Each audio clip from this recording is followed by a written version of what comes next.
Okay, game 2 between these two players. Now last time it was TVT, this time it is TVT again. This time the map is Dreamcatcher. Xeminus, the blue turret in the top left here, down in the bottom right, Louos, the red Terran. So production tab is up, the name bar is up. We can see that both these players opening in a very similar way, with the subtle difference that Louos has decided to build his supply depot down on this lower ramp, and that's not a bad choice. If you wall this off, it means that it's very easy to take this expand and defend it. However, this type of wall off, oh, this looks suspicious straight away. Look, two SCVs coming up. This type of wall off, I was going to say, means you can get a quicker wall and you can perhaps prevent a scout getting into your base, but it looks awfully like this is going to be some sort of proxy barracks play. You don't send two SCVs onto the map this early if you're not up to something, and it is generally going to be something devious. I've got to say, the standard in this year's tournament so far is really impressing me.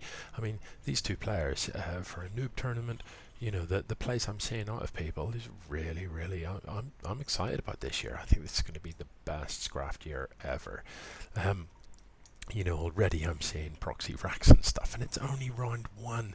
This is awesome stuff. So let's see whether or not Louos detects this, whether he gets an inkling of this. In the last game, Louos did not do any scouting whatsoever of his opponent's base, and you know, the first he knew about what his opponent was up to really was when his opponent arrived. He has gone for this extremely early engineering bait again, and I sort of question that. There's no real benefit to it. I mean, yeah, you could get a very early upgrade. I mean, you could build a very early turret, but to be honest, this early in the game, it's more important to have units than it is to have upgrades. You know, leave the upgrades for a bit later. Yeah, so I'm not sure about the value in that. I am worried for Louos. I'm a little bit concerned about this queue. Queues, I don't like a queue. I would literally disable the queue function in StarCraft if I could. The beef I have with queue is, look, there's 150 minerals just queued up. With that 150 minerals, you could just build another barracks, and then you're building marines at twice the rate. So I don't like to see queues. I don't like to see them. Now, these marines parked out the front are going to be the first to know, but Louos with this single barracks just is not going to be able to compete with the production from these 4 barracks, queue or no queue. One of the things you do have to be careful of with this type of build is make sure you don't supply block yourself. He has got plenty of supply in store, so these marines are going to come up here, and let's see what happens. Do they have vision up top? They do, so Louos knows that something is up. He knows that he's in trouble, and at this stage he actually has to pull workers. It's the only way he's got a hope of surviving, is to pull workers and try and get an SCV surround on these guys. He needs to reduce the marine count because his opponent is going to outbuild him. You will get an idea if stuff turns up at your base this early that it has been some sort of proxy. He needs this marine to come out and run. Okay, here come the workers. They are going to repair some stuff, and that'll buy them time, but these marines can shoot them past the buildings. So actually this number of marines now that is here is simply too much.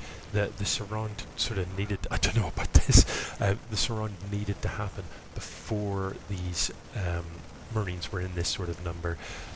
Now that they're here, the other things you can do, you can build a bunker here and another barracks.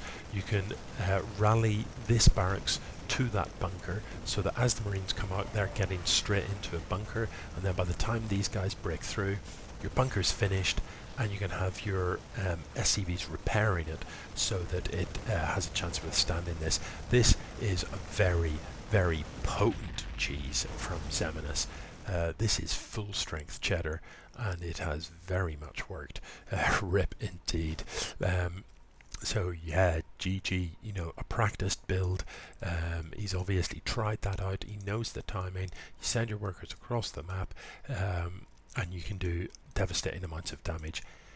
Do bear in mind, if you're playing in the league or whatever, and you're playing against this sort of thing, remember, as with so many cheese builds, as with so many all-ins, the key to defeating them is knowing that they are coming. If you've seen this coming, all you've got to do is build a bunker and you've beaten it. It's as simple as that.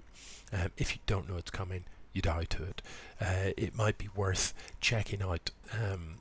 I think somewhere on the channel you might have to search. I posted a game that was actually a ladder match that I played once that was quite funny, because I proxy raxed my opponent and he proxy raxed me, and I think it's called Cheese v Cheese or something like that. The key difference in that game was that I scouted and my opponent didn't, so I knew what he was up to but he didn't know what I was up to, and for that reason I won. So if you are wondering how is it possible to beat this when somebody's coming at you so early with so many Marines, you've got to know it's coming. Had you scouted your opponent's base, you'd have seen there's no barracks here, there's supply depots, but what's all that supply being used for? You know, you would know that something is up.